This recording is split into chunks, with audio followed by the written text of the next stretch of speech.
Hey SouthRidge, Pastor Brent here with the weekly update for January 15th. I've got two things for you this week, some staff updates and then a special message.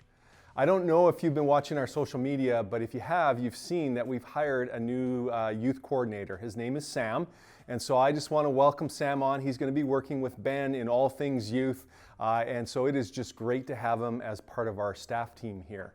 Second, some of you have been wondering about Mason because you haven't seen him the last few weeks as part of our worship service on Sunday. And I just wanted to let you know that Mason suffered a concussion back in the fall. And it's actually taking him a lot longer to recover to his full self than he thought and we thought. And so he has had to scale back on his hours that he's able to work at the church. And so the small amount of hours he has, he's been doing a lot of behind the scenes stuff for us. And so I'm just telling you this in order to say, hey, pray for Mason. Add him to your list of weekly prayer people. Just pray for his recovery and for his health to get back to 100%.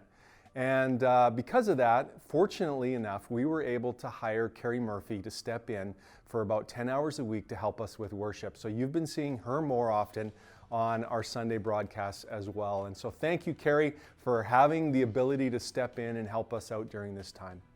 And lastly, in terms of staff updates, I just wanted to give you an update on my health. Some of you are aware that I had some testing done between Christmas and New Year's. I ended up going for a biopsy on one of my lymph nodes and some blood tests just as follow-ups because there was some concern with my cancer from 2 years ago. The biopsy came back negative for cancer, which I suppose is a good thing, right? But the blood tests showed some things that are going on. And so my doctor has recommended to me, and I've accepted his recommendation, that I should do another round of radiation. And so over the next 2 months, at some point, I will be doing another round of radiation.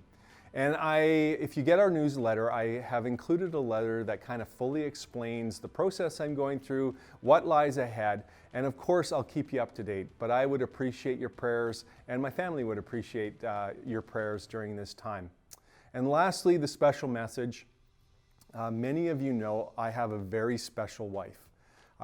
She is an amazing woman, and you don't see her very often, and people don't see her very often. But on Sunday, January 17th, she is having her second 49th birthday. And so I just want to say, happy birthday, honey. I love you, and I look forward to the next year with you.